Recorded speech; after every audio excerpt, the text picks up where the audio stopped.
दोस्तों, आज की वीडियो मेरे उस यंगर सेल्फ के लिए है जो आज से लगभग 18-19 साल पहले 7th या 8th स्टैंडर्ड में पढ़ता था।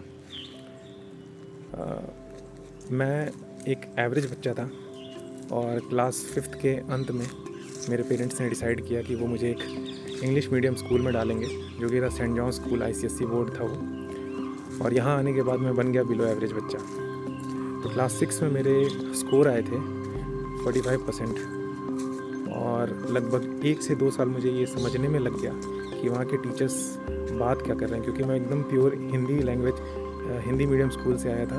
और यहाँ पर ये हाल था कि हिंदी की टीचर भी इंग्लिश में बात करती थी जब तक उसे सब्जेक्ट की बात ना करनी हो। तो मुझे टीचर्स को समझ पाना बहुत मुश्किल था मेरे लिए, उस सिचुएशन में सस्टेन करना मुश्किल था। और चूँकि मैं पढ़ने में कमज़ोर था और वहाँ को उस सिचुएशन को फेस नहीं कर पा रहा था, तो बच्चे भी आसानी से मुझे एक्सेप्ट नहीं कर रहे थे। तो खैर धीरे धीरे मैं बेटर हुआ, लेकिन उस दौरान मेरी हालत ये थी कि मार्च का महीना मेरे लिए सबसे वर्स्ट महीना होता था, क्योंकि उस महीने होते थे एग्ज़ाम्स और आते थे उनके रिज़ल्ट्स। और उस सिचुएशन को और वर्स्ट बनाता था होली का त्यौहार। कभी कभी ऐसा होता था कि होली जो थी वो रिज़ल्ट आने के बाद पड़ती थी। तो मेरे पापा एक गवर्नमेंट एम्प्लॉई हैं, तो उस समय क्या होता था कि होली मिलन समारोह लगभग 15 से 20 दिन का चलता था। तो लोग होली मिलने आया करते थे। और चूँकि सारे गवर्नमेंट एम्प्लॉई के बच्चे लगभग सारे उसी स्कूल में पढ़ते थे, मेजॉरिटी ऑफ द बच्चे उसी स्कूल में जाया करते थे पढ़ने। तो सबको पता होता था कि रिज़ल्ट आ गया है। तो कुछ अंकल आंटी बड़ी ही बेशर्मी से, बिना ये सोचे कि बच्चा कमज़ोर है या अच्छा है, वो कई बार उनको पता भी होता था कि ये बच्चा पढ़ने में कमज़ोर है, लेकिन वो बड़ी ही बेशर्मी से पूछ दिया करते थे कि बेटा तुम्हारा स्कोर क्या आया है।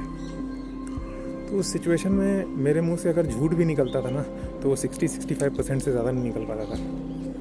और मैं उस समय एकदम शर्मिंदगी से भरा रहता था। मुझे लगता था कि यार मैंने अपने पेरेंट्स का नाम डुबा दिया। और मुझे लगता था कि मेरे सारे गुण बेकार हैं अगर मैं एकेडमिक्स में अच्छा नहीं हूँ। और मुझे ये समझाने वाला भी कोई नहीं था कि ये सच नहीं है। और केवल इस झूठ को पालने के कारण मैंने अपने जीवन के इतने साल ख़राब किए। केवल अपने प्रति इस परसेप्शन की वजह से मैंने अपने जीवन के इतने साल अपने आप को डाउनग्रेड करके देखे। तो आज मैं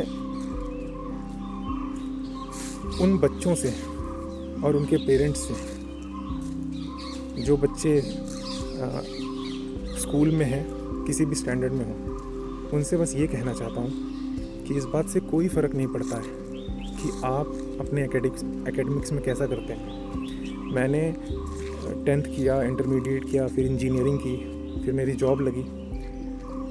मेरी जॉब जब लगी तो मैंने पीछे जो कुछ भी पढ़ा था वो कुछ भी काम नहीं आया। मुझे अलग से 6 महीने से 8 महीने की एक ट्रेनिंग करनी पड़ी, जो मेरे काम आई उस जॉब को लेने के लिए। तो शायद मैं 10th के बाद भी वो ट्रेनिंग किया होता ना, तो मेरी जॉब लग गई होती। स्कूल सिस्टम ऑलरेडी एक स्कैम है, उसके बारे में मैं अभी बात नहीं करना चाहता, क्योंकि मेरा टॉपिक कुछ और है बात करने का।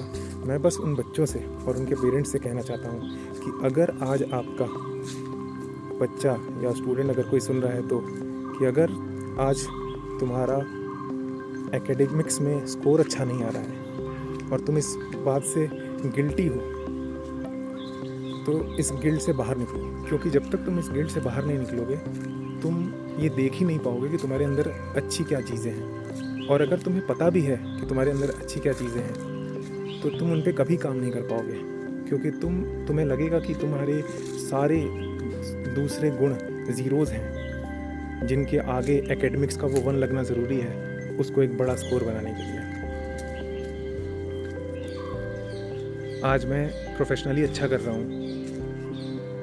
मेरी एक बहुत अच्छी लड़की से शादी हुई है।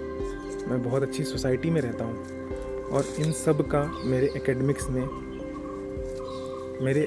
से इनका कुछ भी लेना देना नहीं है।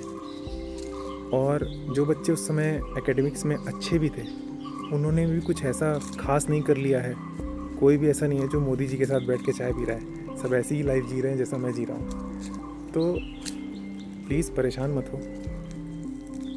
और पेरेंट्स अगर आप सुन रहे हैं तो आप अपने बच्चे का, अगर वो इस सिचुएशन में है तो उसका साथ दीजिए, उसके अच्छे गुणों को बढ़ाने में उसकी मदद करिए, एकेडमिक्स में भी अच्छा करने के लिए प्रेरित करिए, और गिल्ट से भरी लाइफ उसको मत दीजिए। Thank you.